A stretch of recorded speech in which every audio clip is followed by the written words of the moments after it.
ที่15เพิ่นได้กลับคืนมาลาวตามเส้นทางเลขที่9แขวงพงศาลีปฐกถาบันเกิดประธานสุพรรณวงศ์บันเซ็นสนธิสัญญามิตรภาพร่วมมือและสร้างตั้งสายผัวพันการทูตลาวเวียดนามในตอนเช้าของวันที่14กรกฎาคม2026นี้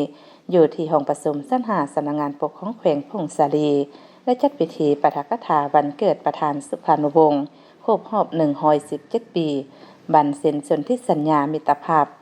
การร่วมมือลาวเวียดนามครบรอบ49ปี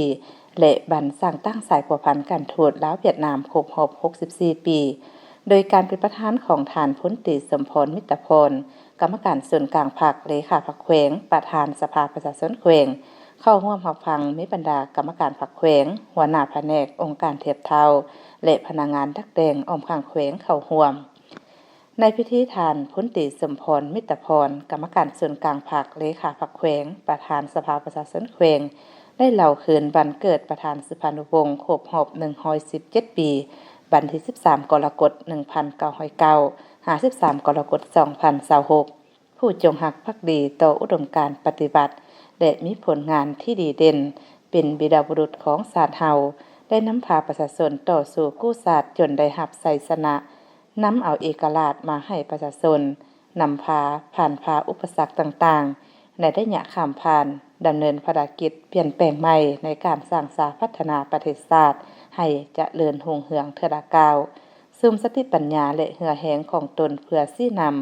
นำพาขบวนการปฏิบัติญาติเอาชัยชนะอันยิ่งใหญ่มาให้แก่ประเทศชาติ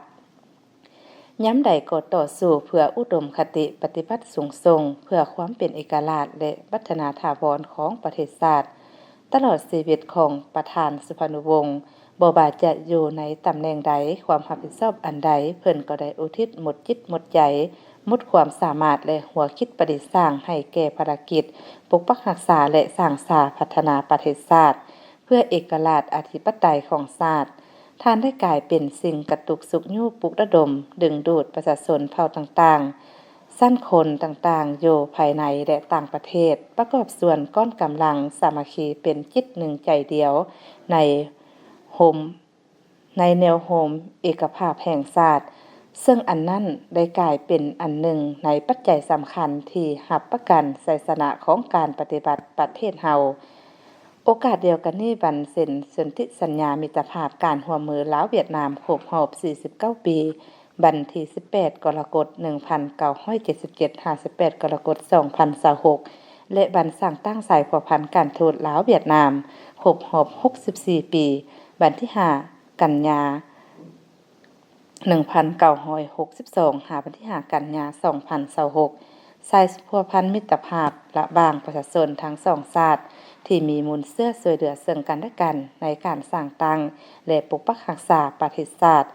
เพิ่มทวีความแน่นแฟ้นการเติบใหญ่กลายเป็นความสามัคคีแบบพิเศษระหว่างสองชาติและประชาชน2ประเทศให้มั่นคงทะนงแก่นตลอดไป